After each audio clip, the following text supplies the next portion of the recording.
सत्संग की संगति जीवन को अमृत तुल्य बना देती है। नमस्कार दर्शकों, बहुत बहुत स्वागत है आपका अपने चैनल पर। मैं आपके साथ सरिता।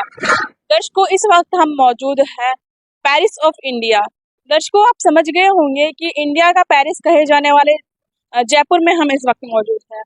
जयपुर में एक तहसील है झोटवाड़ा। उस झोटवाड़ा तहसील का एक यहाँ पर पैलेस है, आप देख सकते हैं। यहाँ पर एक बोर्ड लगा हुआ है, जगदम्बा पैलेस। तो हम इस जगदम्बा पैलेस में आज पहुंचे हुए हैं। दर्शकों, आपने अधिकतर देखा होगा कि जो ऐसे पैलेस वगैरह होते हैं उनमें शादियां होती है, बर्थडे पार्टी सेलिब्रेट की जाती है, वेडिंग एनिवर्सरी सेलिब्रेट की जाती है। लेकिन कैसा महसूस हो, कैसा लगे जब आपको पता चले कि इस पैलेस के अंदर कोई एनिवर्सरी सेलिब्रेशन, कोई बर्थडे सेलिब्रेशन नहीं, बल्कि एक आध्यात्मिक सत्संग का प्रोग्राम किया जा रहा है। जी हाँ दर्शकों, बिल्कुल सही सुन रहे हैं आप। यहाँ पर आज सत्संग किया जा रहा है। दर्शकों, संत रामपाल जी महाराज जी के जो श्रद्धालु है वो आए दिन सोशल मीडिया पर कुछ ना कुछ वायरल करते रहते हैं और इसी के कारण संत रामपाल जी हमेशा ट्रेंड में बने रहते हैं। दर्शकों, हमें भी सोशल मीडिया के जरिए पता चला कि यहाँ पर एक दिवसीय सत्संग का आयोजन किया जा रहा है। तो अभी आइए अंदर चलते हैं और आपको यहाँ की पूरी व्यवस्थाओं से रूबरू करवाते हैं। दर्शकों, हमारे भी काफी सारे सवाल है, तो हम भी हमारे सवालों का जवाब जानेंगे, सभी शंकाओं का निवारण करेंगे और आपको भी यहाँ की व्यवस्थाओं से रूबरू करवाएंगे। आइए चलते हैं अंदर। दर्शकों, अभी आप मेरे पीछे देख सकते हैं कि यहाँ पर ये जो सत्संग कार्यक्रम किया जा रहा है उसमें जो श्रद्धालु आए हुए हैं उनके यहाँ पर व्हीकल्स खड़े किए गए हैं। आप देख सकते हैं कि जितने भी यहाँ पर व्हीकल्स हैं वो सभी एक पंक्ति से यहाँ पर खड़े किए गए हैं। यहाँ के जो ये जो मैनेजमेंट को संभाल रहे पार्किंग की, हमने उनसे भी बात करी तो उन्होंने बताया है कि ये जो पार्किंग मैनेजमेंट की जो व्यवस्था है इसका ये कोई पैसा नहीं लिया करते, ये निःशुल्क सेवा देते हैं यहाँ पर। दर्शकों, वाकई में अगर हम कहीं पे भी जाते हैं तो हमें सबसे बड़ी टेंशन होती है पार्किंग की, पर यहाँ पर जो पार्किंग मैनेजमेंट की जो व्यवस्था की गई है वाकई में बहुत अच्छी व्यवस्था है।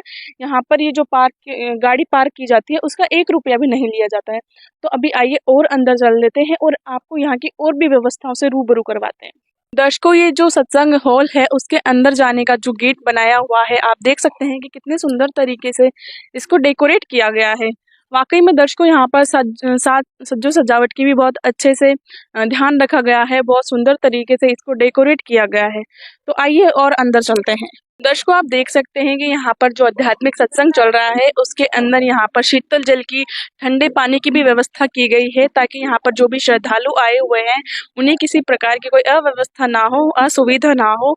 इसके लिए यहाँ पर ठंडे पानी की, शीतल जल की अच्छी यहाँ पर व्यवस्था की गई है और यहाँ पर कुछ मैनेजमेंट कर्ता खड़े हुए हैं जो इस मैनेजमेंट को संभाल रहे हैं।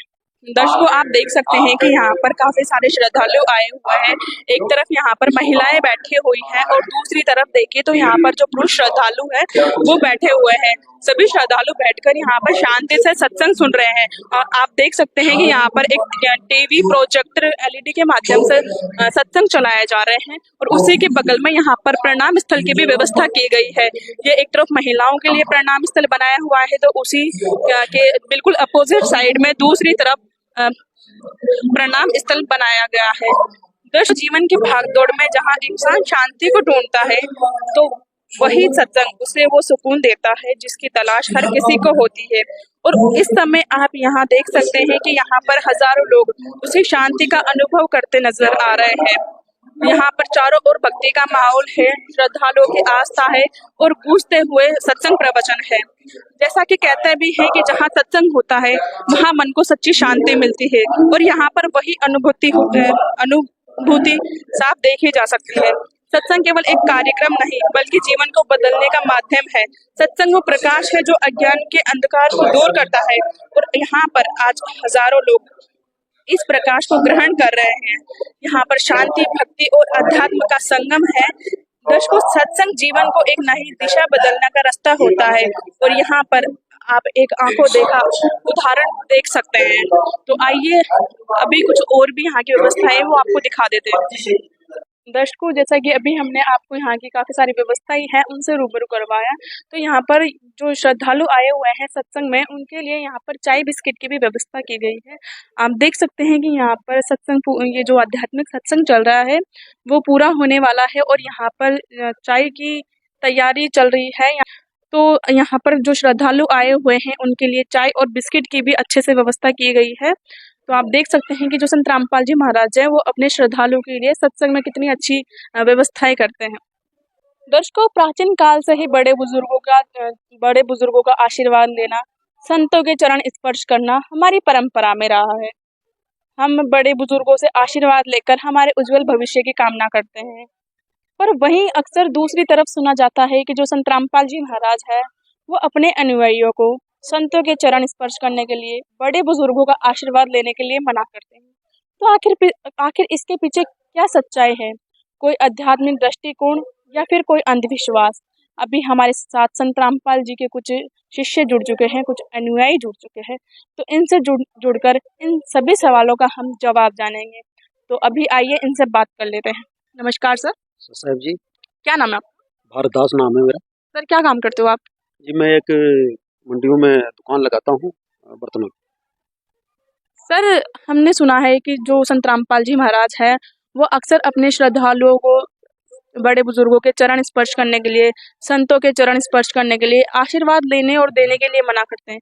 तो इसके पीछे क्या कारण है? जी, इसके पीछे कारण यह है क्योंकि हमारी जो भक्ति रूपी जो पूंजी है वो उससे नष्ट होती है। हमारे सतगुरु रामपाल जी महाराज ने हमें शास्त्र अनुकूल ये ज्ञान बताया है, क्योंकि हमारे बुजुर्गों ने हमको यही बताया कि बड़ों के चरण छुओ, आशीर्वाद दो छोटों को।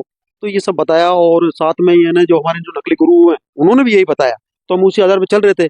लेकिन आज हमारे सतगुरु रामपाल जी महाराज इस धरती धरा पर आए हुए हैं और उन्होंने सद्भक्ति हमें प्रदान की है, तो उन्होंने शास्त्र अनुकूल हमें ये बताया है कि न ही किसी के पाँव छूना है, न ही किसी से आशीर्वाद लेना है, क्योंकि आशीर्वाद लेने से और पाँव छूने से हमारी भक्ति रूपी पूंजी नष्ट होती है।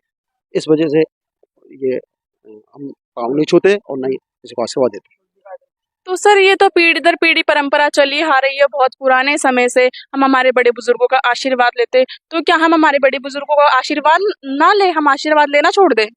ये पीढ़ी दर पीढ़ी आ रही है, क्योंकि न तो हमारे बुजुर्गों को ज्ञान था, न ही हमारे भी धर्म गुरु है उनको ज्ञान था, इसलिए आ रही है। लेकिन ये जब हमारे गुरुजी ने रामपाल जी महाराज ने बताया कि नहीं, ये शास्त्रों में लिखा हुआ नहीं है कि आप इस तरीके से पाँव छुओ या आशीर्वाद लो, इसलिए तो आज जब हमें पता चला, आज हमको ये, क्योंकि इससे क्या होता है, हमारी पूंजी नष्ट होती है। पूंजी नष्ट होगी तो हम मोक्ष धाम कभी नहीं जा सकते। तो हमें पूंजी इकट्ठी करनी है, इसको नष्ट नहीं करना, न किसी को आशीर्वाद देना है, न किसी को दुआ देनी है, न किसी के चरण स्पर्श करने हैं।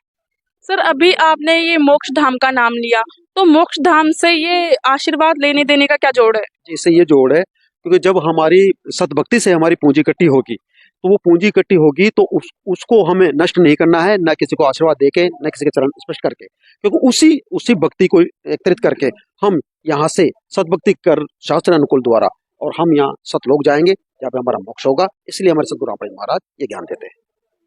अच्छा, तो आप हमें ये बताइए कि संत रामपाल जी महाराज जी से कैसे जुड़ा जा सकता है? जी, सतगुरु रामपाल जी महाराज से जुड़ने के लिए बहुत ही इजीली आज इंस्टाग्राम पे, आज यूट्यूब पे चैनल पे, मोबाइल पे और टीवी द्वारा साधना चैनल पे, और जो सतगुरु रामपाल जी महाराज की पुस्तकें हैं, ज्ञान गंगा, जीने की राह, गीता तैयार, ज्ञान अमृत, अनेकों पुस्तकें परमात्मा ने, सतगुरु रामपाल जी महाराज ने बनाई है। तो उन पुस्तकों में उनके जो हमारे नामदान केंद्र है हमारे जिले के सभी जिलों में, उनमें उनका एड्रेस लिखा हुआ है, उनके मोबाइल नंबर है, उन पे कॉन्टेक्ट करके वहाँ से नाम दीक्षा ले सकते हैं। सर, हमारे साथ जुड़ने के लिए आपका बहुत बहुत धन्यवाद। सत साहिब जी। तो दर्शकों, जैसा कि अभी इन्होंने स्पष्ट कर दिया है कि आशीर्वाद लेने देने से, संतों के चरण स्पर्श करने से हमारी भक्ति रूपी कमाई नष्ट होती है। तो दर्शकों, ऐसी आध्यात्मिक खबरें जानने के लिए बने रहिए हमारे साथ। मिलते हैं ऐसी एक नई रिपोर्ट के साथ, तब तक के लिए आपका बहुत बहुत धन्यवाद।